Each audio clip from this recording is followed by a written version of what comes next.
limited selection of affordable and timeless gifts of jewelry, we're providing that little something extra, a $50 Visa gift card. She can use it to treat herself at her favorite neighborhood salon, coffee shop, or boutique, supporting small local businesses that have had their own challenges this past year. So come join us at IDC as things get back to normal. Help us say a big thank you to the mothers in our lives with a beautiful eternity band, a pair of diamond earrings, maybe a designer necklace. This year, especially, she deserves it. Get Mom a meaningful piece of jewelry and we'll throw in the Visa gift card as a bonus for her and a helping hand for small businesses in our area. Happy Mother's Day from International Diamond Center. 4 Orlando locations. Join me, two-time NBA All-Star Baron Davis on the Point God Podcast. I want you to pull out your phone right now and download the Point God Podcast so you can come on this journey with me as we dive into the worlds of the most incredible minds that have played the game. Point God. iHeartRadio is #1 for podcasts, but you don't have to take my word for it. Just go find Point God on the iHeartRadio app or wherever you download your podcasts. When you head outside, take us along.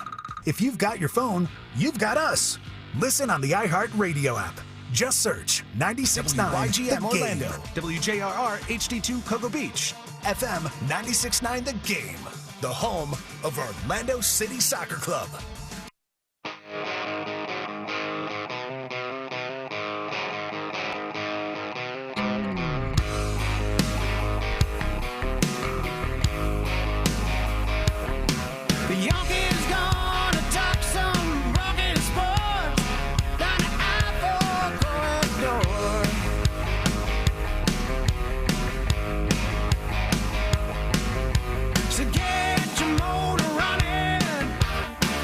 Time to put the pedal to the floor.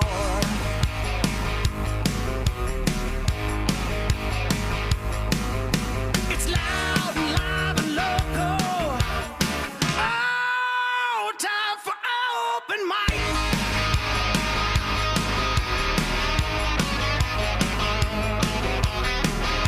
Happy Tuesday, everyone. We are loud, we are live, we are local every morning, 6 to 9:30 a.m. on FM 96.9 The Game, AM 740, HD Radio 101.1-2. You can also watch us live and in color on YouTube. Go to YouTube, search for Open Mic live stream, and there we are. There I am, Mike Bianchi, the Bulldog sports columnist of the Orlando Sentinel. Joining me, as always, Adam Reardon, the deceptive intellect, Austin Pastolka, the man we call the Sultan of Sound. Yeah, that's right, Mike, and everyone, take a look at your webcams real quick. It's time for the Bro Tank reveal, baby. We're going old school Orlando. Look at that. That's what I'm talking about. I believe this is from the 80s. I don't know. This is an old-looking Bro Tank, okay?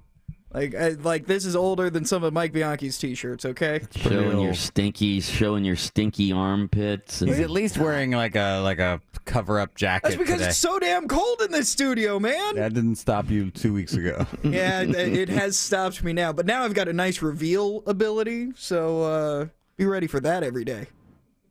Also still auditioning for a job on Open Mic is the Prince of Production, Kelly Velez. Good morning. How we doing? Talk to me. We are doing fine. In fact, we are so fine. We want to hear from our listeners this morning, all right? We have a lot to talk about. We have NFL draft hangover. We're going to get to that. We have NBA news. We have college football topics to talk about. We have, obviously, NFL. I've said that. You can give us a call, 407-916-8255. You can tweet us at 96.9 The Game. You can also text us on our Academy Sports and Outdoors text line. That's 50857. We also have a fast food topic we're going to get to later in the show. We have a spontaneous text question as well. We have your chance to win $1,000 3 times during our show, starting at 7:10 a.m. and then 8:10 a.m. and then 9:10 a.m. Just listen for the keyword, all right? And when you hear that keyword, do what we tell you to do with it, all right? We call it the Game Day Payday. It's presented by International Diamond Center. We like to begin every show with our Open Mic early morning inspirational quote of the day. This comes from Albert Schweitzer, who once said, and I quote, "Success is not the key to happiness. Happiness is the key to success." End quote. Intellect? Yeah, no, I think that's kind of like the old adage: if you kind of do what you, or what is it? If you do what you love, you'll never work a day in your life. Something along those lines. Yeah. If you're happy, then that is success in and of itself. That should be your goal. Success, driving yourself, to make a certain amount of money, and that's where you're going to mark happiness. That doesn't work. I actually read one this weekend. Maybe I should forward it to you, and you can use it down the line. It was Bob Marley said, numbers are infinite. And so if you're chasing dollars, they never end. You'll never, ever find happiness if you're chasing money. Ooh, interesting. Bill Gates isn't chasing money anymore, by the way. He's going to be giving it away very soon. He's getting a divorce. Dude, Bill Gates' ex-wife and Jeff Bezos' ex-wife have like their own ex-wives club. That's right. Yeah. Multi-million-dollar ex-wives club. You said million with an M. How cute. Oh, you're right. You're right. Cute. Yeah. Success is not the key to happiness. Happiness is the key to success. Sort of like the old Stephen Stills song, if you can't be with the one you love, love the one you're with, love the one you're with. Right? Isn't that sort of the same thing? Yeah. Kind of, except for that one said, like, if you can't accomplish this one thing, settle for the other thing. Like I wrote this song about you, honey, and she's like listening to the lyrics and going, yeah? Oh, yeah, you wrote that for me? The one you actually wrote, yeah. Nice to know that I'm the consolation prize. Oh, great. I'm the home edition of Jeopardy for the guy who bows out, has got negative points after double Jeopardy. That's what I am. Mike, I really thought you were about to say, money can't buy happiness, or the great song, Money Can't Buy Happiness, but it can buy me a boat. And can buy me a truck to pull it. I love that song. Yeah, and a Yeti cooler for my cold ones. Absolutely. Yeah. Anyway, speaking of music, give me a little Orlando Magic song, please. Oh, yeah. So dumb. What do you mean? 2 in a row, baby. Yeah, get out of here. Can this team do anything right? Yes, they can. What can they do right? They're trying to lose. They're supposed to be trying to lose. Hampton, Mo Bamba. Go get yours! Wow, the Magic. They rallied from 20 down to beat the Grizzlies on Saturday. Pastolka was there for the magic of that game, and now they've won 2 in a row. With Mo Bamba finishing with a career high in points, 22, rebounds, 15 minutes, 28 minutes and 37 seconds. R.J. Hampton, a career high 18 points as the Magic beat the Pistons 119 to 112. First back-to-back wins in nearly a month. Give me some highlights, Prince of Production. Hampton, good for 3. It's great ball movement, inside out. Wagner doing a good job putting it on the floor, drawing the defense again and kicking it out. Rebounds now from Mo Bamba. Hampton running the point. Nice play to Mo, and the foul on Lee reaching in. R.J. Hampton, he's making a lot of good plays for Orlando tonight, playing under control. Here's Brzdakis for 3. He got it. Corner 3 for Brzdakis, and that's a huge shot for the 22-year-old playing in his first game for the Magic. Well, I think these guys are starting to believe, in themselves and each other, and they're bonding together the more they play, especially our young guys. RJ is getting more confident with his play on the floor. Mo is starting to get more consistent in his play on the floor. They're just starting to feel that they belong, and then how they have to play as a team in order for us to get better, to have a chance to continue going the right way. That's Magic acting head coach Tyrone Corbin, who's filling in for Steve Clifford, who will be back, by the way, in the Magic's next game. He is cleared COVID protocol now, so Steve Clifford will be back. All right. Adam complaining about the Magic winning as if it's going to make a huge difference in, the percentages. What do we figure out? So if you're actually, there is a bit of a difference. All right. If you're in the bottom 3, you have a 14% chance of getting the top pick. Whereas if you finish 4th or 5th, and right now the Magic are tied for 4th. All right. So if you finish 4th or 5th, there's an 11.5% chance of getting the first pick. So you go from 14, bottom 3, 11.5. The second pick, you have a 13.4% chance if you're in the bottom 3, and 11.4% chance if you're 4th or 5th. So there is every game they win, if they finish 4th or 5th, they are diminishing their chances of getting the very top draft pick. Listen to this, though. Listen to this. Your chances of at least getting the fifth pick, all right, are 47.9% if you have the worst record in the league, only 2% if you have the 5th worst record. Whoa. So yeah, it makes a difference. It makes a difference where you finish. Yeah, because teams can, a team with very few balls can jump in front of you, and that pushes the entire order down. This is not what you're supposed to be doing.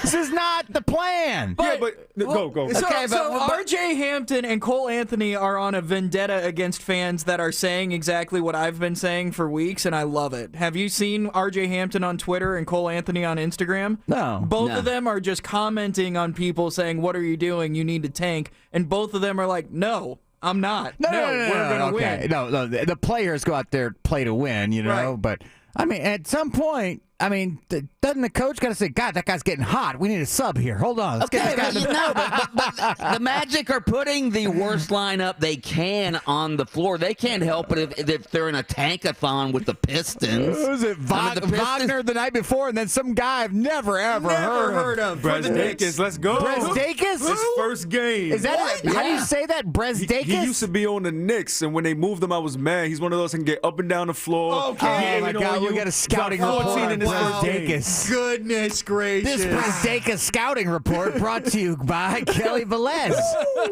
Yeah. A coach can only put the worst players he has on his bench on the floor, and that's what the Magic are doing. It's not his fault that they're playing hard and winning. It does feel good to know that our worst is not as bad as someone else's worst, Listen, to be honest, as a fan, you want your team to go out there and compete every night, But absolutely. I'm looking big picture here going, all right, what's going to be better for this team? Getting 4 or 5 wins here down the stretch, or being as bad as possible and giving yourself the best possibility to get the best possible player coming out of college next year, or the one that fits you. I'm looking big picture, but the micro of it all. Then as a fan, you're happy your team's competing. They're not quitting. Some of the young guys making big plays. Cole Anthony, the night you were there and he looked up. Is it true he pointed to you in the crowd? Absolutely. He heard me the entire time. Did that thing where he 100%. Punches his own chest and stuff like that? Right at me, okay? I went right back at him. And then Mo Bamba last night, your boy getting it done. Listen, I'm a Mo fan. Not just Mo Bamba, Mo Wagner. It's now a Mo hype train in Orlando. It's Mo versus Mo. Who's the better Mo? Orlando, am I right? Oh, gosh. Wow. Wow. All right, Magic win last night. We'll get into some more NBA news, including LeBron James going from the ultimate winner to the ultimate whiner. We'll get into that topic later in the show. Straight ahead, though, a spontaneous text question is going to teach you a lesson. I'll explain next on Open Mic. More Open Mic up next. Cowardly, gutless, and wrong. Broadcasting live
Austin, since your lovely bride is a teacher, I'm sure you know that what today is. It's Teacher Appreciation Week.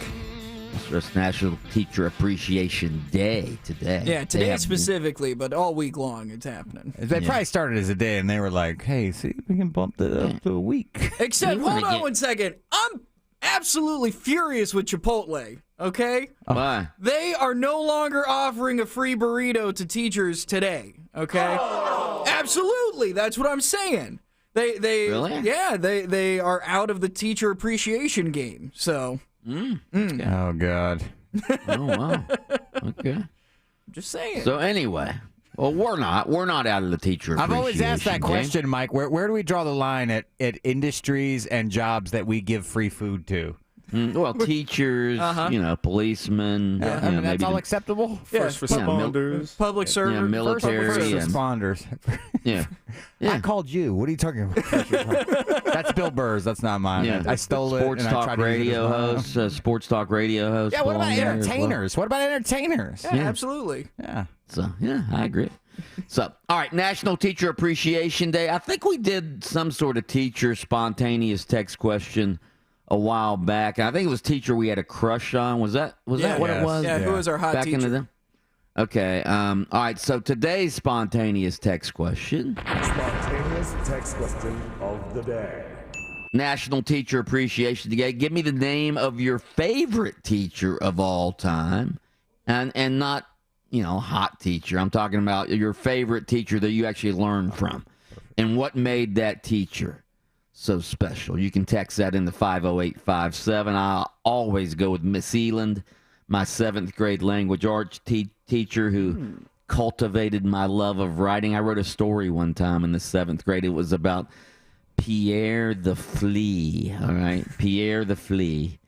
And she read it out loud in front of the class. She was so impressed with it. Yeah. Sounds like Pierre a random Lafleur. French dude. Yeah, Pierre Lafleur. Yeah, he was sort of like the Pepe Le Pew. The great Pepe value Le Pew. Pepe. He was the Pepe Le Pew of fleas, is what he was. My favorite teacher ever was Mr. Edwards. He was like our history teacher in 8th grade, and he would drink in class. Had like the scope bottle he was drinking, some like peppermint schnapps or something. He taught me more in that class about real life, like navigating real life. Than anything else. Hey, what I took from that was he taught us about propaganda and how like media and things will try to influence. He said, so never trust anything like that you read from any of this stuff. And so I look at that. Although today, and that was sort of a precursor to cable news. He was warning you about cable news. He was foreshadowing cable news. It would show us like how like in Germany, they could like put its information out to make young people decide, oh yeah, Jewish people bad, because it says right here, and he says they can manipulate your brain with these sorts of things, and it made me so hyper conscious aware of other people or other things influencing the way I think that I think I try to like cut through a lot of the BS. I don't get it all, but listen, I know you're saying he claimed that he was drinking alcohol. You sure he wasn't lighting up? I'm sure he did everything. He got fired. He got fired that year. He got fired. So he was fake news before Donald Trump, huh? Yeah, and his big thing, he could draw anything back, any lesson back to wolves. Like, it was his favorite thing. Was like wolves. It was crazy. I mean, but he was like so crazy, but he was like smart crazy.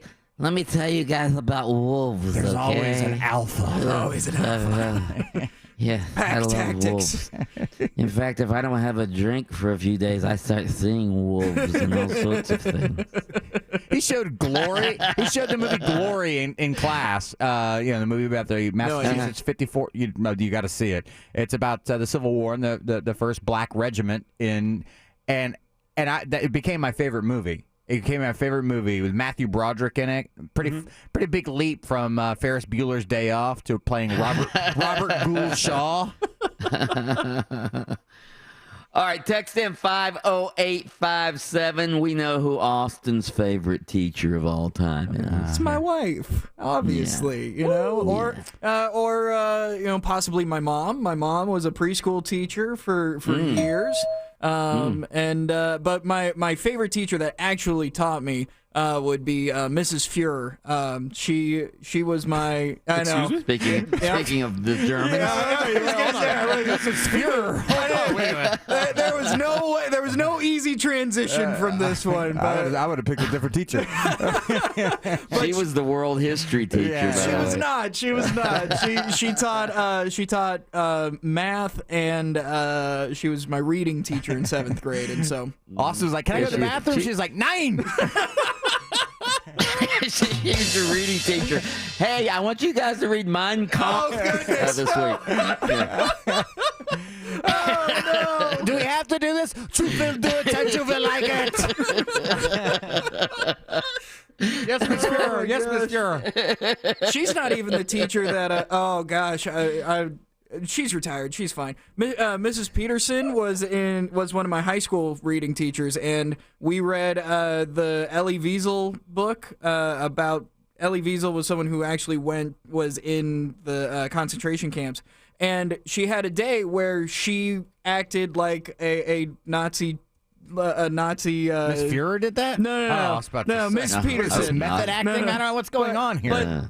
But she would put us in a box that was the size. Seriously, I swear to this. Okay, she would put a piece of tape in her room. She would move all the desks away, and it was the size of a train car. And we had to take a test just inside this train car.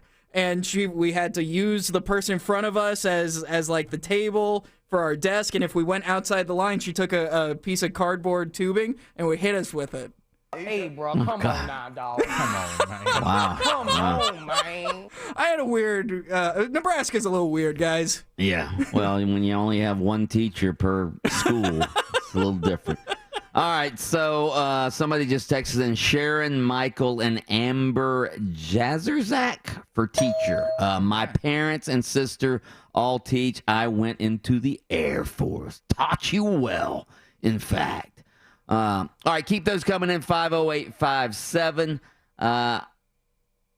Since Adam wasn't here yesterday, Adam, I was bragging about my prediction that the Bucks would draft Kyle Trask. That was your prediction? That was yeah. I would love to go back to. I was the first person on this show to bring that up. If you remember I said a great landing spot for him would be the Tampa Bay Bucks, and you were like, "Yeah, that would be the great place." Talk to your buddy. Actually, you were. You did. I stole of course that. I did. No, and guys like posting articles about it. Yeah, like, absolutely. I stole that. Yeah, I did steal that from you. Did. Come to think of it. Yes. No, I had been thinking about it. I was gone for a couple of days, and they're all over the internets. Mike Bianchi going, yeah. Remember that call I made? I've always said when you've stolen from me, you've stolen twice, baby. That's right. Yeah, absolutely. You've stolen squared. Yes, that was a great call from you, Mike, by the way. Yeah, it was. I actually forgot that I stole that from you. So what about that? So turnabout's fair play, because this weekend, before the Kentucky Derby, a friend of mine from Ocala was posting all this stuff about the Kentucky Derby, and it made a bunch of great points. I go down, I'm in this lobby of this Miami hotel, and I'm telling people, this Medina Spirit, I like this horse. I like it's got Ocala ties, got the good jockey, got the good trainer, and boom, wire to wire, and people are like, you're a genius. Yes, I am. That's right. Yes, I am. Did I give credit to my buddy? Nope. Hell no. All that credit to everybody patting you on the back. You're lying about how much you bet on it, too. You know, seeing how there's like no betting window in front of me. All right, text in your favorite teacher of all time on Teacher Appreciation Day. You can text it in to 50857. All right, straight ahead. Speaking of quarterbacks in the state of Florida, Mackenzie Milton has gone from playmaker to policymaker. I will explain next on Open Mic. Bianchi's got to get a quick workout in. Tom, you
We were just talking about me stealing Adam's idea unintentionally. I even forgot about it. Unintentionally. Yeah. I'm going to tell you a good story, maybe next segment, about a newspaper person stealing from another newspaper person. All right? So that's a little tease for later. But I want to get in. Speaking of newspapers, I wrote a column in today's Orlando Sentinel. You can read it right now at OrlandoSentinel.com, and it's about how Mackenzie Milton used his platform and his voice to influence lawmakers on name, image, and likeness. Now, we talked about this last week, that the Florida lawmakers tried to delay the start of the name, image, and likeness law. It was supposed to start this July, but last week, some sneaky politician tried to put a 3-line amendment in a charter school bill, along with the transgender, of the ban of transgender athletes. So they stick this little 3-line amendment about name, image, and likeness in this charter school bill, and it passes. So name, image, and likeness, at least briefly, was postponed until July of 2022 instead of July of this year, which was when it originally was supposed to take effect. All right?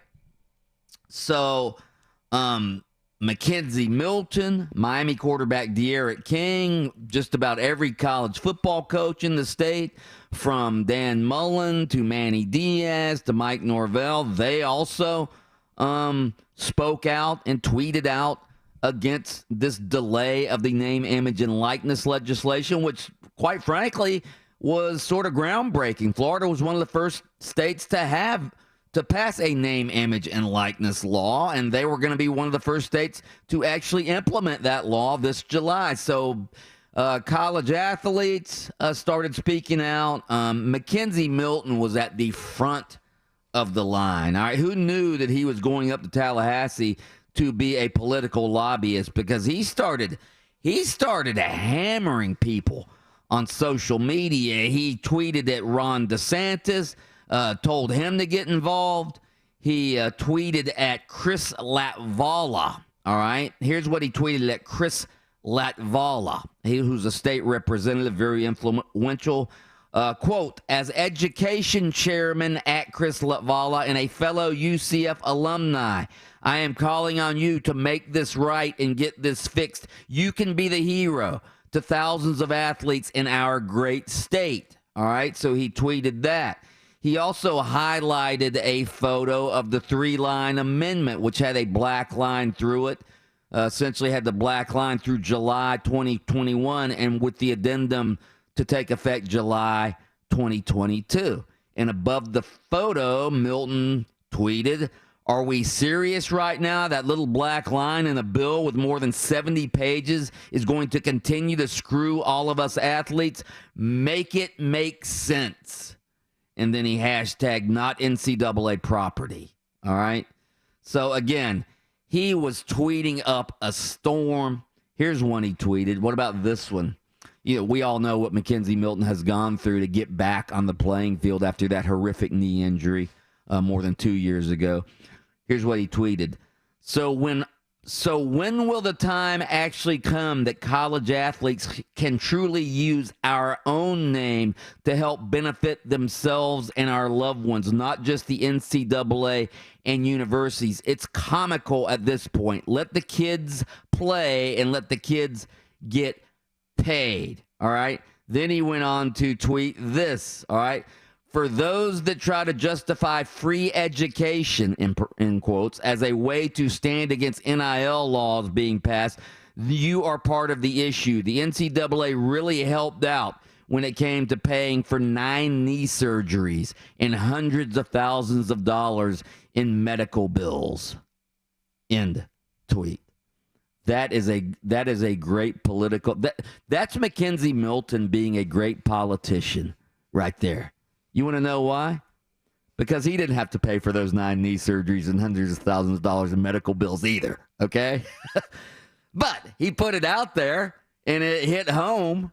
So, again, Mackenzie Milton, they were actually quoting Mackenzie Milton's tweets on the House floor as they're changing the law back on Friday. They did actually pass the law where they changed it back to July of this year. I'm saying Mackenzie Milton was the most powerful voice in getting the law changed back. Thoughts? Maybe because he was so vocal, and he's obviously these decisions are made up there in Tallahassee, and he's now in Tallahassee. Some people believe he may be the starting quarterback at Florida State. I mean, he played a part in it. I saw all the college football coaches. Once the college football coaches come out against it too, I think it changes the mindset of a lot of constituents around the state as well, and so big maybe boosters, maybe big boosters. Well, man, hold on now. I think Dan Mullen has explained to me why this needs to happen.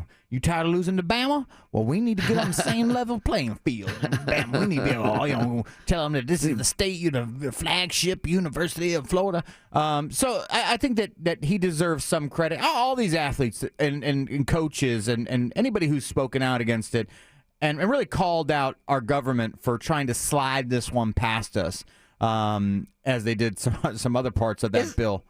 Yeah. Isn't it sort of funny? And again, I'm not saying that these college coaches aren't genuine, but isn't it sort of funny how they've all of a sudden almost, they've all jumped on this NIL bandwagon here. And again, we all know why they're doing it, because if they come out against it, they'll never get another big-time recruit, all right? But it wasn't that long ago that a lot of college coaches were sort of against players getting paid. We all remember Dabo Swinney stepping in it a few years ago when he said he'd find something else to do with college athletes. He said, That's right. Yeah, but now he's on the NIL Express as well.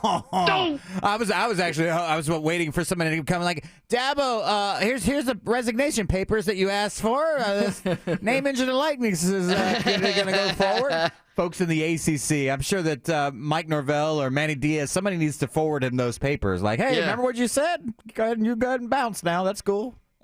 It is pretty powerful, though, seeing Mackenzie Milton and all these other college athletes, again, using their voice like they never have before, using their platform, using social media to sway public opinion. God, I remember it wasn't that long ago when Jimbo Fisher, remember when Jimbo Fisher was at Florida State and he was banning players from being on social media during the season? That you can never do that today.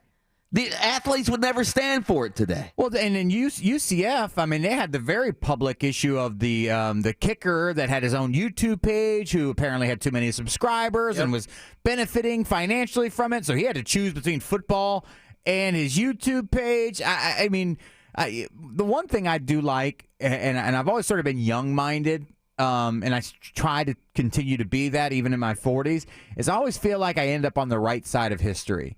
And for the longest time, I've been advocating for, more benefits for college athletes because I recognize the revenue that they generate for the universities.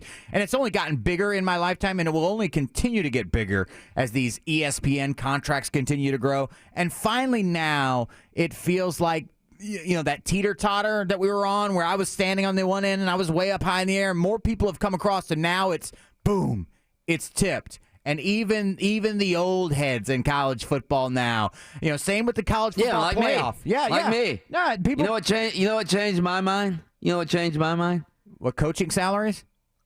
Willie Taggart getting $21 million to go away. If you can spend $21 million to get a coach not to coach, you can give the players something. Mike, what had me going is when Spurrier and some of these other guys were signing $1 million contract. I'm going, wait, you could pay this guy $1 million to stand there and draw up plays, but the guys who go out there and get their necks snapped by running them get nothing? Get out of here. Right? Yeah. All right, go vote on our thought-provoking daily poll. It has to do with Mackenzie Milton. Do you have that up, Austin? Yes, I do. The thought-provoking daily poll, which you can vote on Twitter at 969 The Game, is this. Do you agree with Mike Bianchi's column in the Orlando Sentinel, which you can read right now at orlandosentinel.com. Cheap plug. That Florida State quarterback Mackenzie Milton is the main reason Florida lawmakers changed their minds and reinstated the state's name, image, and likeness law to start this July. Yes or no? There you have it. Go vote at 96.9. The game right around the corner. LeBron has gone from the old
So a few weeks ago,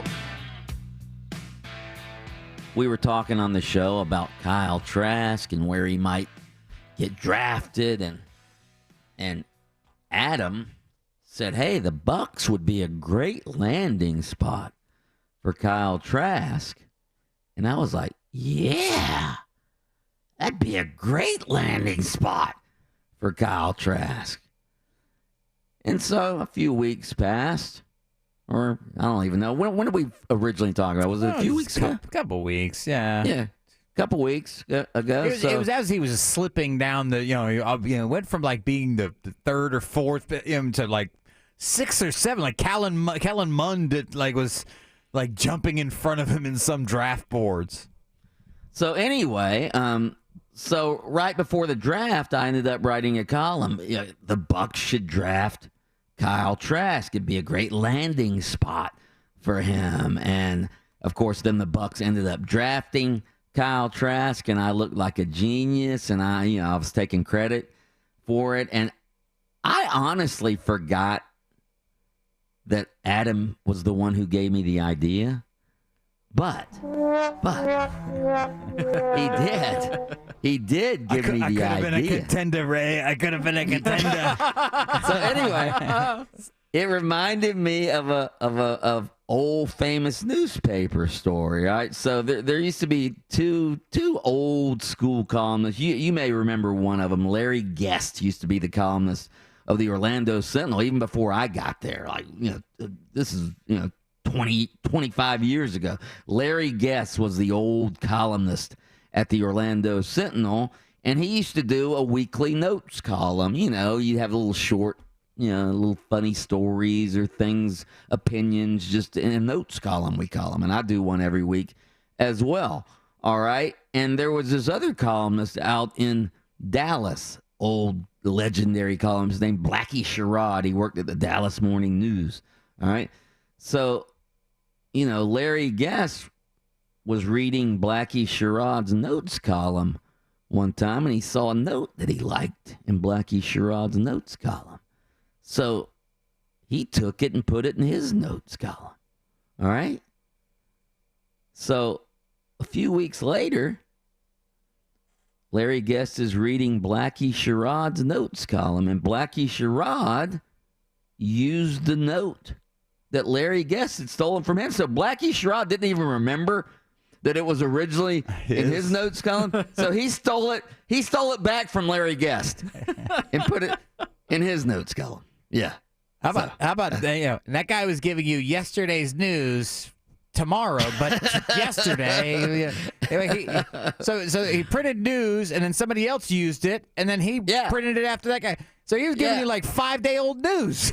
He was going like, man, that's a good note. I want to steal that. Hilarious. I already used it. Okay. I felt bad today because I cracked a joke that everybody laughed at, and I immediately have to give credit to the comedian I stole it from, Bill Burr, because I know in the world of comedy that is an absolute no. The Carlos Mencia death, if you will. Mm-hmm. As comedians sometimes steal from other comedians, which is an absolute no. So even when I crack a joke, if somebody laughs at it and I heard it from somewhere else, I say, all right, that's not mine. That's Bill Burr's. Unfortunately, this is not a joke, the story I'm about to bring up. So the NBA has a play-in format this year, and I think the play-in format is great unless you're trying to avoid it, all right? First, it was the Dallas Mavericks and their owner, Mark Cuban, and their star, Luka Doncic, who complained about the play-in format because they had fallen into the realm of the play-in. Now it's LeBron James who's complaining about it. James, after I believe it was after Sunday's loss to the Raptors, here's what he said about the play-in. Well, it doesn't matter at the end of the day if I'm not 100% close to 100%. It don't matter where we land. So that's my mindset. And if this happens to we end up at 6th or 5th or whatever the case may be, or if we end up in the playoff, whatever that thing is, whoever came up with that need to be fired. But whatever. Okay, so he said whoever came up with the play-in needs to be fired. All right. Unless, of course, it was the General Secretary of China. Then it'd be a great idea, right, LeBron? I absolutely love the play-in. I don't think the guy who came up with it should be fired. I think he should be given a raise. The only reason LeBron doesn't like it now is because the Lakers are in danger of falling into the play-in game format and potentially missing the playoffs. The play-in game, it has done what it was supposed to do. More games matter. That's what the NBA wanted it to do, and it's working. I mean, hell, the Lakers-Raptors game on Sunday was a perfect example. I mean, that was a meaningful game. If there'd been no play-in format, the Lakers would be locked into a playoff spot, and the Raptors would be too far out of the playoffs for it to even matter. But now the Raptors are in vying for a play-in. The Lakers are trying to stay out of the play-in. So the game mattered. A lot of games matter now at the end of the season. So shame on LeBron James for whining about the play-in. Just whining about it. Give me a break. Thoughts? Yeah, I'm actually trying to look at. I'm looking at the standings right now, and so you're right. Because I was looking to see, well, maybe if that game had any implications on maybe home court advantage throughout the playoffs, maybe that would matter. If I'm reading this correctly, as the Lakers are in the 5 seed right now, so that win last night for them pushed them in front of the Dallas Mavericks. But so they're battling in that spot. How far are they out of 7, though? Out of 7, they're only a game out of 7. Yeah, because so if you're in 7, you're in the play-in spot. Yep. Hell, and if they fall to the play-in spot, they might have to play the Warriors. And who the hell wants to play the Warriors right now with the way Steph Curry's playing? Yeah, if you're the Lakers and LeBron is still not at 100%, with that ankle, and we saw that he actually had to take the night off again last night. The last thing you want to see is the Lakers is a Warriors team who's got nothing to lose, and they've got Steph Curry playing at a level that you just don't want to see that guy. Even though playoff Steph Curry is a little bit different than regular season Steph Curry. Yeah. So again, I don't know what all the complaints are about the play. Again, I realize if you're in the play-in format and you have to do a play-in game to get into the playoffs, you don't like it, but still, at least recognize that it's good for the league, is it not? It's good for the league. So what are you complaining? If you don't like it, then finish 5th, finish 6th. Don't finish 7th or 8th.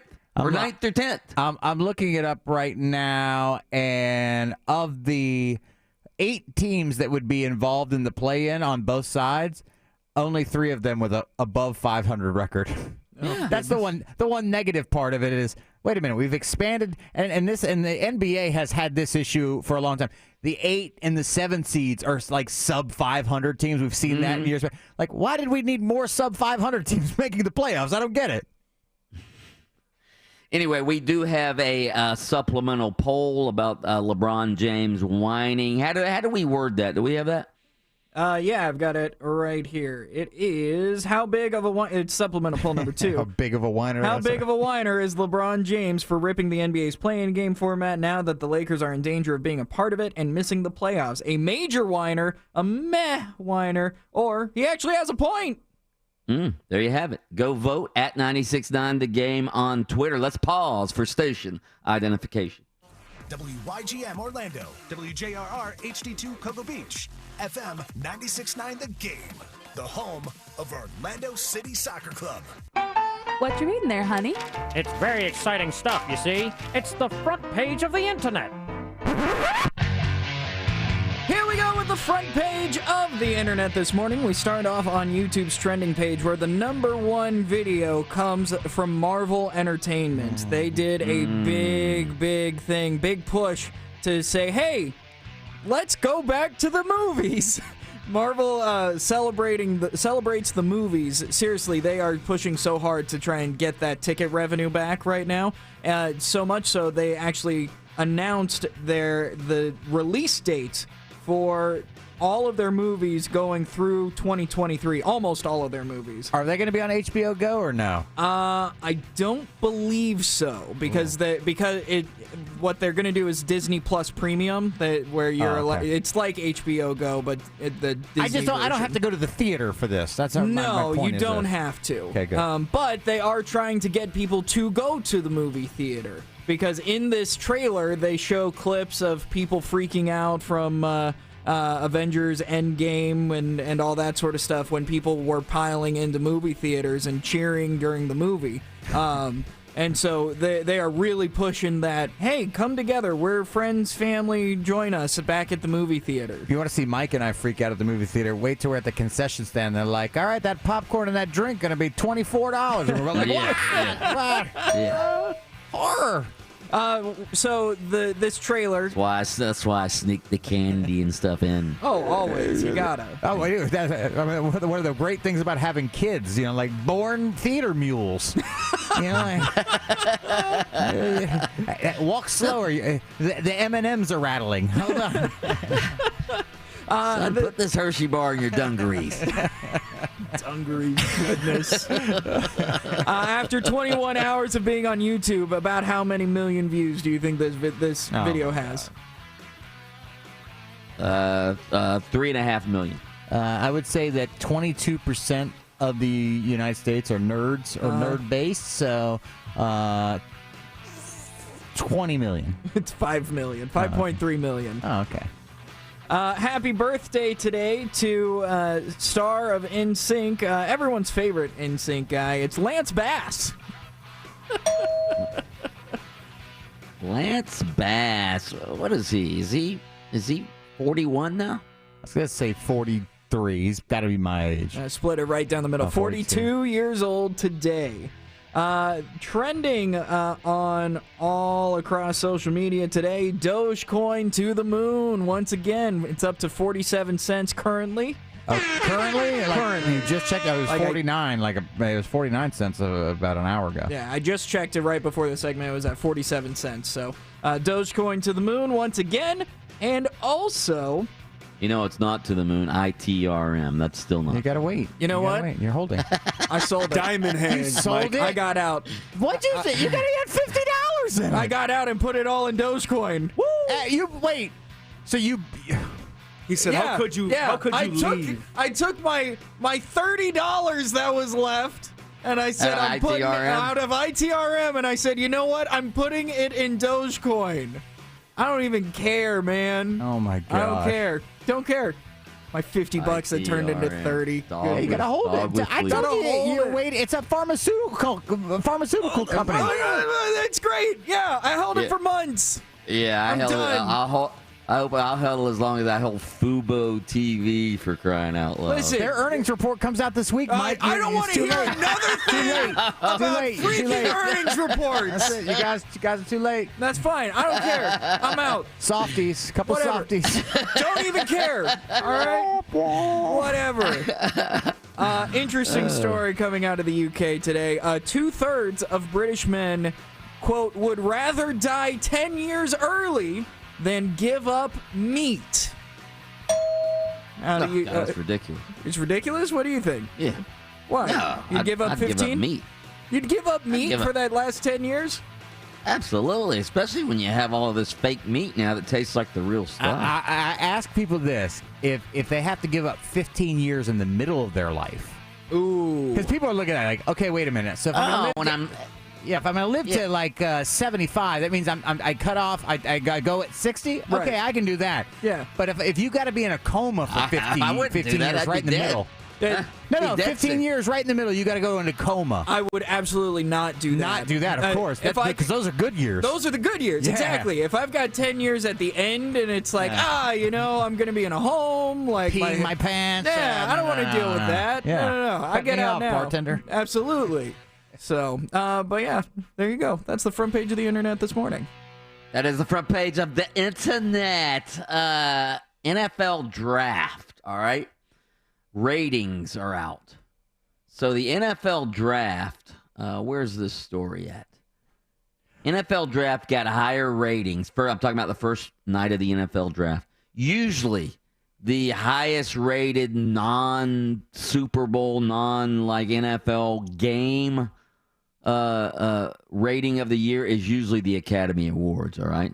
So we talked last week, the Academy Awards were way down. The NFL Draft, first night, actually got more viewership than the Academy Awards. 12.6 million viewers on TV and digital sources for the NFL Draft on ESPN, ABC, the NFL Network. That was the second highest first day on the on record for the event.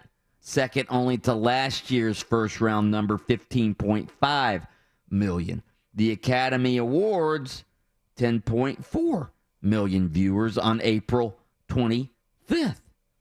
Here's what the NFL Draft outdrew. It outdrew all but one of last year's World Series games. It outdrew, again, the Academy Awards. And it's amazing how big the NFL Draft has become. I mean, hold on one second. Do you think the reason why the Academy Awards was so... Because the Academy Awards was way down compared to what it normally is. Do you think it's because there weren't movies released last year? Like, because of the pandemic, the movie theaters, not just movie theaters, though, but, like, releasing movies didn't happen. So many big blockbuster movies didn't happen. A bunch of probably Academy Award winners didn't come out on time. So do you think because people were not going to movies, they weren't watching movies at the same rate, that hurt the Academy Awards? Oh, I'm sure it did. Absolutely. Yeah, I think it hurt the Academy Awards. But I also think this. I mean, you were just talking about how Marvel Comics is trying to get people back to the movies. Good luck on that. Yeah. Good luck on that. I mean, we talk about, things that changed during the pandemic. Will as many people go to sporting events after the pandemic? No. Will as many people go to the movies? No. Again, I don't think the movies are ever going to be the same. I don't think people are going to be crowding in them. Well, I'm sure for some they will in some cities, but I don't think people are going to go to the movies like they used to. Do you guys? No way. Yeah. No. Yeah. That's why I asked. That's why I asked Austin. I said, when you're giving us this Marvel trail, I was like, are they doing this in our houses? Because that got real comfortable real fast. If you wanted to see a new release, you didn't have to pack the kids up in the station wagon and stuff their pockets full of candy. Dude, you just watched it from the house. It's fantastic. I will say, though, I will still be going to the movies, and other people who are... because you don't have kids. Oh, that might be... That is a really good point. Yeah, because you don't have to multiply your cost by... 3 to 4, and then every 15 minutes have one of your 3 kids go, I gotta go to the bathroom. And the last thing you want to do is send your kid to a bathroom, 400 yards away while you're in there eating popcorn. So you miss them. Believe me. Yeah. Watching at home so much better. One thing I will say about the NFL Draft and what it benefits from, it's the night where it is relevant to NFL fans and college fans at the same exact time. You're cheering for your NFL team if you've got one, or you're cheering for your favorite college team to get their guys drafted, or favorite conference, SEC.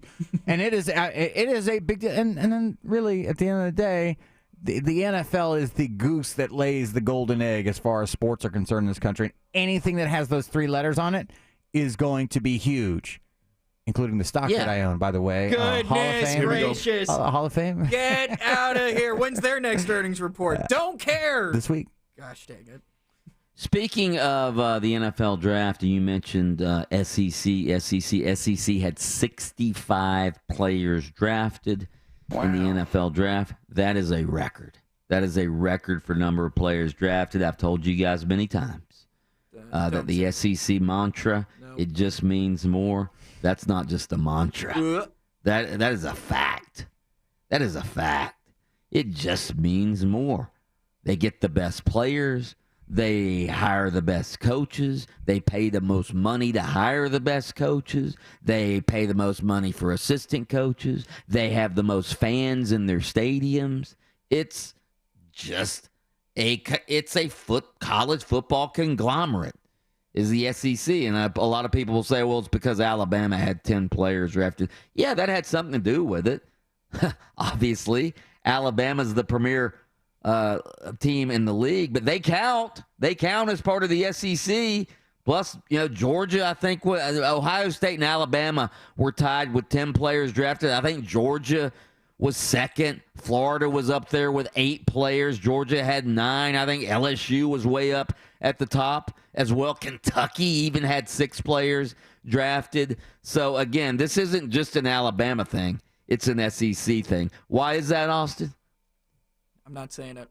Not a chance. Because it just means I'm not saying it. I thought Austin had like a real answer for it. I was like, well, what?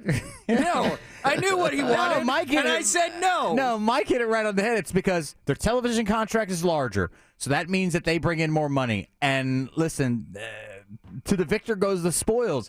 They can spend it on facilities. They can spend it on the coaching staff. They can spend it on recruiting budget. They can spend it on it. And they end up with the best players. And, oh, by the way, geographically, they're located in a place where you could convince most of the best players in the country come from this area. If you had to split the country into quarters, I'll take the players from the Southeast over any other quarter in this country, and you get to keep them home. And that matters. They're recruiting in the best recruiting bases with the biggest budgets, with the best coaches, with the best avenues. Now you use this information to say, you want to go to the NFL? Here's your ticket. One of these schools. And that train doesn't stop until somebody is able to stop it. And that doesn't look like it's going to happen for a while. All right, right around the corner, it is the sound off. We are getting ready to react to the hottest sound out there. But first, we have your chance at $1,000. Now.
That is the sound off brought to you by our Rays Game of the Week. Catch 96.9 the game, their Rays Game of the Week on FM 96.9 the game, AM 740. Tonight, the Rays take on the Angels. Coverage starts at 9 p.m. on your new home of the Tampa Bay Rays. What do we have, Kelly Velez? Sound off. Well, it doesn't matter at the end of the day if I'm not 100% close to 100%. It don't matter, where we land, So, that's my mindset. And, if this happens to we end up at 6th or 5th or whatever the case may be, or if we end up in the playoff, whatever that thing is, whoever came up with that need to be fired. But whatever. Seems like that injury has LeBron, feeling a certain way about this playing situation. Mike, what are you thinking? Yeah, LeBron wants to fire the guy who came up with the idea of the play-in. He wanted to fire Daryl Morey when he was, coming out with Taiwan tweets.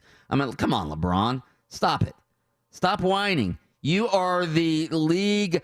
You are the commissioner, the de facto commissioner of the NBA, all right? You're the face of the NBA. You need to be behind the NBA and what's good for the NBA, not just what's good for your Lakers at this point, all right? What's good for the NBA is making the end of the season meaningful. There are so many tankathons going on, as we saw last night with the Magic and the Pistons. There's so much tanking going on in the league. We need to make as many games as possible meaningful near the end of the season, and guess what?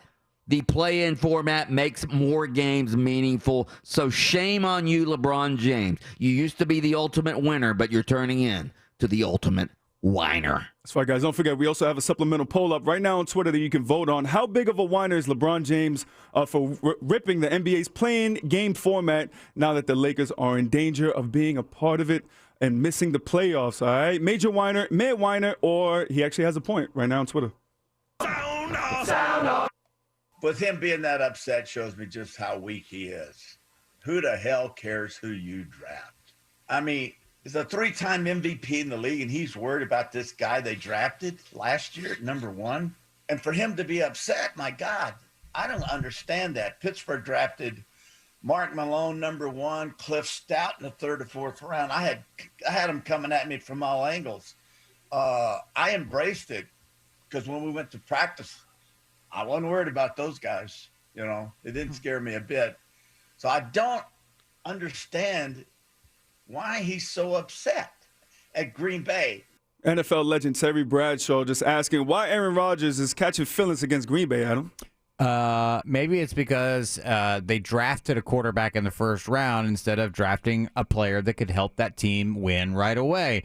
Easy for Terry Bradshaw to say because he played with Franco Harris, John Stallworth, Lynn Swann, a bunch of NFL Hall of Famers on that defense as well. He also had Mark Malone and Cliff Stout coming after his job. Stout. My point being, he had the steel curtain defense, and he had a Hall of Famers all around him on offense. Brett Favre. Aaron Rodgers is upset because he's like, whether it's on defense or offense, I need more. We need more to compete to win Super Bowl titles on this team, and you're wasting first-round picks. Sure, does it in this day and age too? Do starting quarterbacks sort of, especially guys like that, have sort of earned the right to say, "Oh, you're drafting every quarterback in this league now." Gets sort of notification or a discussion by the head coach or the GM. Say, "Hey, we're looking at this guy in the first round, second round." Tom Brady's been with the Bucs for 1 year, and they reached out to him about Kyle Trask. I think it's a respect issue, and he feels disrespected. And once you feel disrespected, you lose a lot of love for the ones you're with. He's weak and he's soft. Yeah. Sound off. Sound off. Westbrook, the lob, Gafford, the dunk, and there is a franchise-tying 24th assist by Russell Westbrook. Russell Westbrook continues to put up these video game numbers. Last night, 14 points, 21 rebounds, 24 assists. Putting him fourth, behind the Big O. He needs 4 triple-doubles in order to pass him for most all-time, Mike. Yeah, what the guy does is unbelievable. I think he became the only player with multiple 20 assist, 20 rebound games in NBA history. last night as well. Wilt Chamberlain is the only other player to do that with 1, and now Russell Westbrook has surpassed Wilt Chamberlain with multiple 20 assists, 20 rebound games. I mean, first of all, I didn't even know Wilt Chamberlain was an assist guy back in the day, but wow. Yeah, he's going to average a triple-double for the 4th time this season. Oscar Robertson only did it once in his career. So, yeah, he's one of the great statistical point guards of all time. If only he could win a championship, he would be legitimized for being as great as he is. And let me tell you something, the Wizards are starting to play pretty well. So don't count them out once the playoffs begin. Also, Scott Brooks said that Russ is the second best point guard in the NBA history behind Magic. Behind Cousy? Point guards. Behind Bob Cousy. Oh, here we go. Not Cousy. Don't do this. Payton. What are you talking about? Yeah, I was going to say, what do you guys think of that? Oh, come on. I mean, he's saying behind my who, guy. Magic Johnson? Yeah. He said behind Magic. Was Bob Cousy averaging triple-doubles every day, Mike? No. Because he had Bill Russell and Sam Jones and John Havlicek, Hondo. He didn't need to rebound the ball. That's why. Clearly. Bill Russell got it all. That's the sound off for today, folks. Bill Russell. Bill Russell. Let me tell you about Bill Russell. Now, there was a basketball player. Yeah. I will never forget these times back when the NBA was great. Let me tell you something. Bill Russell. When Russell used to go at George Mikan, that was a matchup right there. My favorite player was definitely Bob Cousy. Let A me tell great you. player would always put in the kind of work on the defensive end that he put in on the offensive end. That's why you knew Bill Russell was an all-timer. All right, straight ahead. What do we have next? I don't actually know what we have next, but it's going to be about the NFL. I know that. That's next on Open Mic. Whether you're drinking your morning coffee or sipping on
Our spontaneous text question of the day, it's National Teacher Appreciation Day. National Teacher Appreciation Day. We want you to text in to 50857. Teacher you most appreciated as you were growing up in your formative years. Somebody just texted in, my favorite teacher was Miss Patterson. She was my 6th grade teacher when 6th grade was still part of elementary school here in Central Florida. One time, we used a full instructional day to bake a cake as a class. She explained to us that we were still learning all of our subjects that day. We were learning math because we were measuring ingredients. We were learning science because we were making convection happen. We were using our reading skills because we were reading directions. And she said, and you're also learning history because that's probably what you're going to be after you're done eating this cake. Yeah. There you have it. I love teachers like that. There you have. Wait, you're going to be history after eating this cake? Yeah, that was a joke. She was making a joke. Yeah. Oh. Because the cake, I guess because the cake would be so bad. I was going to say, what's she put in this cake? Hold on. Wait. Yeah, because the cake joke. would be so bad. No, the cake's going to be so bad is what she was. Yeah, she was making a little self-deprecating joke there, guys. Get it? Hello. Listen, hello, McFly. After I found out that Nebraska has concentration camp, Holocaust Day, classrooms for all. I was shocked there. I was like, what? She's poisoning cakes. Terrible. Anything can happen now. All right, so Urban Meyer just does some inexplicable things. All right, he does some inexplicable things. So he was asked, I think this was Friday after the first round of the NFL draft. Obviously, they took Trevor Lawrence as the first overall pick, and then they took Clemson running back Travis Etienne with the 25th pick in the first round. They had 2 first-round picks. So Urban Meyer was on ESPN's College Game Day on Friday, and here's what he said. Listen. Who was the guy drafted in the first round who broke your heart? He said somebody came off the board in an interview yesterday. Somebody came off the board before Etienne, and it broke your heart. Can I tell him? Sure. Tony. Tony. I've got to know him over the last couple of weeks, and obviously my connection with Coach Mullen and those guys, and I just think you watch him play, and he's a human highlight reel. Would you use plan to use Etienne? Okay, so he said Kadarius Toney. That was Mark Long of the Associated Press. Asked him, who did you say on the ESPN Game Day broke your heart when he came off the board? And he said Kadarius Toney. All right, well, which is, fine if you wanted to draft Kadarius Toney, but what if you're Travis Etienne now? Oh, okay, well, what am I? Who am I? Chopped liver? What am I, some bargain basement Kadarius Toney now? I would feel the same way. It's just right. To me, it makes the pick even more strange to me, because what you're saying is, hey, at 20, where did Kadarius 25? Toney go? He went at 25. Kadarius Toney, he went at 20. 20, and the Jags were selecting at 25. Yeah. So at 20, you were after a wide receiver. Mm-hmm. But then that receiver comes off in the deepest wide receiver draft we've had in a long, long time. And then at 25, you go take a running back? As if there weren't other receivers that were on your board? Are you telling? Again, it still makes because you had a running back over 1,000 yards last year that you're not paying big money to. You went out as an organization, got Carlos Hyde for $6 million. Yeah, I totally agree. I'm on board here. You're not arguing with me here. That pick to me is still I still think he was good in college. I'll take him. To me, that's just what it reeked of. No, well, he's tried to explain it in the aftermath of taking Travis Etienne, because he's been getting second-guessed a lot because of all the reasons you just mentioned. They already had James Robinson, who was a really good back last year. They got him on the cheap, obviously. They signed Carlos Hyde, and now they've got another running back. And taking running backs in the first round, that is becoming more and more rare for NFL teams to do, and he's tried to explain it away by saying, oh, he's not just a running back. He's got soft hands. We're going to use him in the slot as a receiver. So he's trying, he's slash. He compared him to Cordell Stewart the other day when he called him a slash type of player. So, again, Urban Meyer, I guess he believes they're going to use Travis Etienne again as sort of a Percy Harvin type when Percy Harvin was in college, right? All right, we needed a wide receiver so bad we drafted a running back, and we're going to put him at wide receiver, is what he just said. Listen, I'm telling you, it was the and again, you get Trevor Lawrence, so at the end of the day, you're sort of playing with house money in that first round because you're probably going to turn out looking pretty smart in that draft.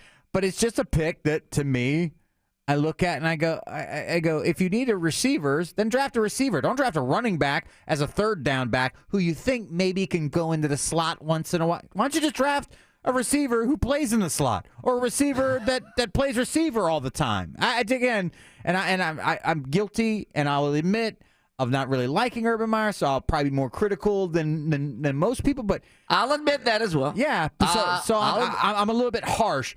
But I see, again, to me, I look at it and I go, the math just doesn't make sense. The mental math doesn't make sense for that pick.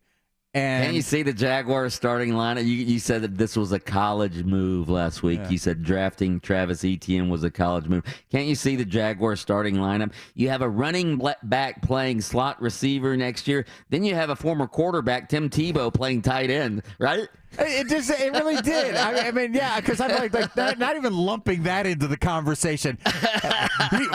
Your favorite college football stars are all here in Jacksonville. It's Tim Tebow of the Florida Gators, Trevor Lawrence of the Clemson Tigers, and they drafted They drafted another tight end from like Ohio State, and I'm like, okay. Charlie Ward coming to play, backup quarterback. Oh my God. Peter Warwick in the slot. Maybe I don't know how much tread Percy has left on his tire. I got no idea. He may be interested. Wait, here's a question. Why are you bringing Tim Tebow in for a workout? Percy Harvin probably has more tread left on his tires than Tim Tebow does. Right? Yeah. I don't understand. And then he's tried to downplay Tebow like he didn't even stay for the entire workout because he had to get to work on the drill. Come on, Urban. Nobody believes anything he says, really, when it comes right down to it. Well, that's kind of his. I mean, like, there's a story called "The Little Boy Who Cried Wolf," okay, and it speaks all about the kid who lies so much, and then when he finally tells the truth, nobody believes him. The more I think about it, and again, the Travis Etienne pick, I didn't agree with. But Trevor Lawrence, obviously, the best player in the draft, or at least that's what people believe. So you have to like that pick. But I didn't really like the Jaguars draft all that much. I like some of the other picks. I just that Travis Etienne. When you get 2 first-round picks, people are excited about that. You feel like, okay, we got the slam dunk number. We didn't have to think about that. All they really had to do is prepare for that second first-round pick. The first pick in the first round was already done. It was done a long, long time ago. All you had to really do is do your due diligence. And listen, if Travis Etienne turns out to be one of the top 3 running backs in the NFL over the next 3 years, then call me out and I'll say, hey, they nailed that one. I just looked at it and go, man, for a team that stunk so bad on defense, why wouldn't you go get the best defensive player available or a defensive player that could impact this team on that side of the football the way you expect Trevor Lawrence to do on this side of the football? And they didn't do that. Okay, here's the other thing, though. On the second day, they needed to address safety, all right? They needed a safety. Everybody knew that, all right? So who was the first player they took on the second day? A kid from Syracuse, right? A quarterback. They took starting corner Tyson Campbell. Oh, no, that's right. Yep. They took Tyson Campbell. They've got 2 quarterbacks. They've got C.J. Henderson, who they drafted in the first round. Was it last year or the year before? Last year. And then they just signed Shaquille Griffin as a free agent. So why are they taking a corner when they needed a safety? I didn't understand. Some of what the Jaguars did, I just didn't understand. Well, because I didn't understand. He's pandering to the Georgia fan base right up the street. Is that what it is? Yeah, okay. Tired of the Falcons? Why don't you come down here? Check out some of these games. All right, straight ahead, we have Adam Shadoff, Fox 35 sports anchor, on deck. He's going to tackle all the hot topics with us next on Open Mic.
to put the pedal to the floor.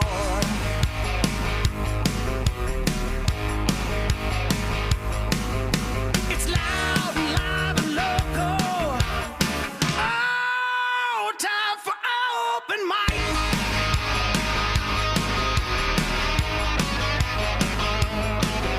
Happy Tuesday, everybody, and welcome back to Open Mic. I'm Mike Bianchi, the Bulldog, sports columnist of the Orlando Sentinel. Hoo, hoo.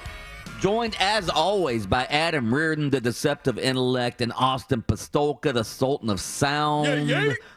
Also still auditioning for a job on Open Mic is the Prince of Production, one Kelly Velez. I like Mike getting his DMX on just now. I was going to say, he went roof. He went yay. Yeah. I was waiting for you, and then I don't know. You. Where were you going to go? Were you going to go, woo, woo? Give a woo. I don't know what you can be Gomer. You can be Gomer Pyle on the old Andy Griffith show. Hootie hoo, hootie hoo. I was caught off guard. I didn't have a sound effect. It's like Adam Reardon, the deceptive intellect. Citizens Arrayas. He's like, man.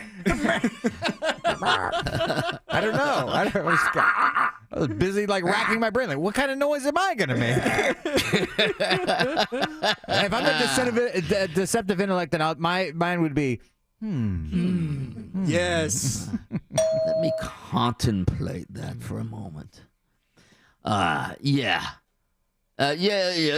many deceptive intellects here in Orlando. In fact, we are a city full of boneheads.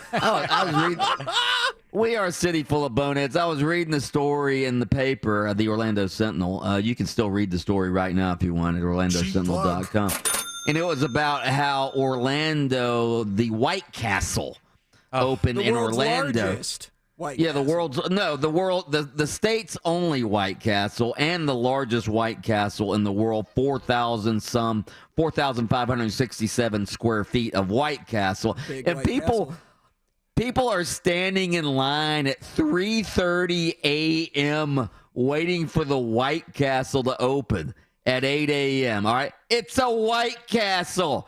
I got a better idea. Just go over to Crystal. You can get the same burger. Oh, all right? Don't put the disrespect. You can get the same burger and not have to wait in line. In fact, I would say the Crystal burger is better than the White Castle burger, if you ask me. Incorrect. Yeah. Get your Southern bias out of here, okay? No Southern bias. I've had them both. They're both good, but they're both about the same. Except for the... Here's why the Crystal burger is better. The White Castle burger, they put in some sugar or something. It tastes sweet. No, I don't want sugar. Get a little caramelization. I don't want sugar in my hamburger, in my fake hamburger meat. Okay. Yeah, he just wants mustard, straight mustard on the mini burgers. White Castle is so much better than Crystal. Okay, No, it's not. It's not wait 6 hours in line better. Okay, but it is way better. Explain why it's better, because I don't see it. I think Crystal's better. Number one, the fries are way better. Okay, first and foremost. And the crinkle fries, better. though. Huh? What? You don't like the crinkle cut fries on the White Castle? I just don't like crinkle fries, period. You're not a fan. What are crinkle fries? You know, not the waffle fries. No, not waffle fries, but they're like the ridged. wavy. Yeah, like accordions. Yeah. Yeah. That's a great one. I like those. I do like so that's what White Castle has? That's what White Castle fries? has, yeah. School lunch fries. Those are school lunch fries. That's crinkle cut. As for the burgers, personal preference. I don't know. I can't describe exactly why it's better, but it is. You can't get a crave case at Crystal, man. That is correct. All I know is that people were tweeting out like videos of the line on I-4, not just of the line. I-4 traffic was backed up. What causes you as a person to go? I just stand in line at White Castle. Listen to what this one quote from the paper. A woman who's from, where's she from? She's originally from New York. All right. Quote. I literally have chills because I feel like it just brought me home. That's too much. They brought me home.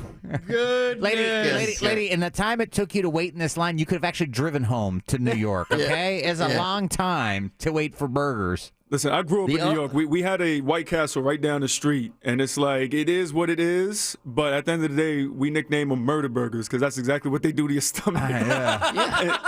The only reason this is happening, those little onions. Yeah. The only reason this is happening is because it's the new thing that's going on right now, and a whole bunch of people who had White Castle back in the day are like, all right, it's here now. Yeah, but like let's wait 6 hours. The first days, no way. It's like you get in that line and you go, kids, I'm sorry. I know how disappointed you're going to be here in a moment, but we're not waiting for this. God, back in the day when I used to be young and I'd go out and we'd on the way home you'd stop at Crystal and get a sack of hangover burgers. Oh my God. I probably ate 10 or 12 of those at one time. Then you go home and then your stomach is like full of those little onions they put in there as well. Oh God. Whoa. Is it gut bomb. do ghost? I know that White Castle does this. I don't know if Crystal does this, where the burger doesn't actually touch the griddle. They put a layer of onions and then they put the burger down, and so it steams it. It's the onion steam that cooks the burger. It's not the just onion steam. Onion steam. Patent pending. You know what I'm going to do today? I'm going to go to Crystal just to boycott White Castle. Show support. He's going to go to Crystal. I thought Crystals went like bankrupt. They did? I thought they did. Listen, there's some still kicking around. I know there's one on my way to Daytona to get my hair cut that I stop by every once in a while. When was the last time you stopped there? Probably 3 weeks ago. Oh, okay. Mike's going to go over there like, hey, you guys need a sponsorship? Hey, listen. Listen, you can sponsor Open Mic every single day. Right? Absolutely. All I need is a 10-pack have breakfast? Does Crystal have breakfast? Yes. Yeah, I do know that. They do? Yes. See? Wow. If they have breakfast, we could go do a show remotely from Crystal. By the way, bankrupt Crystal was being sold to one of its lenders. Oh, I see. White Castle isn't bankrupt. For $65 million. You know how many White Castle burgers you could buy for $65 million? So many. About $65 million of them. All right. Give me a little magic music, please.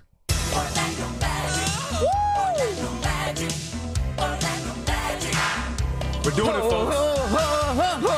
Yeah! 2 in a row, baby. Back to back. Gonna get ya.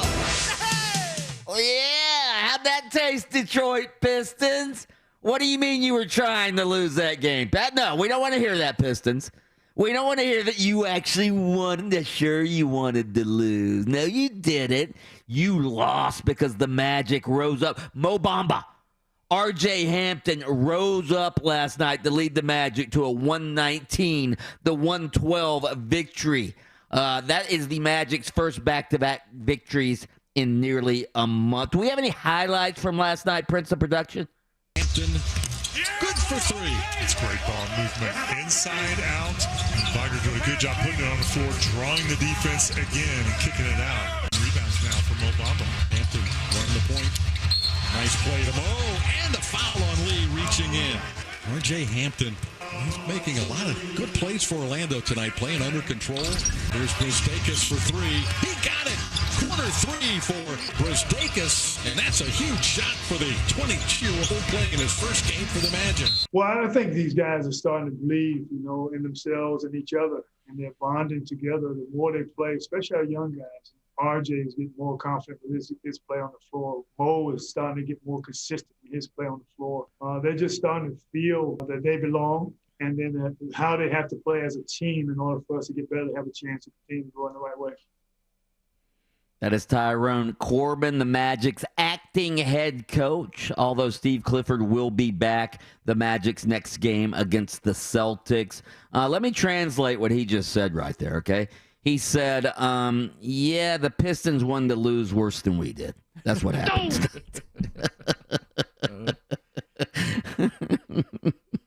Let's pause for station identification. WYGM Orlando, WJRR HD2 Cocoa Beach, W245CL Deltona. This is FM 96.9, The Game. Quiet on the set. Can we please have quiet on the set? It's TV time on Open Mic. Boy, that escalated quickly.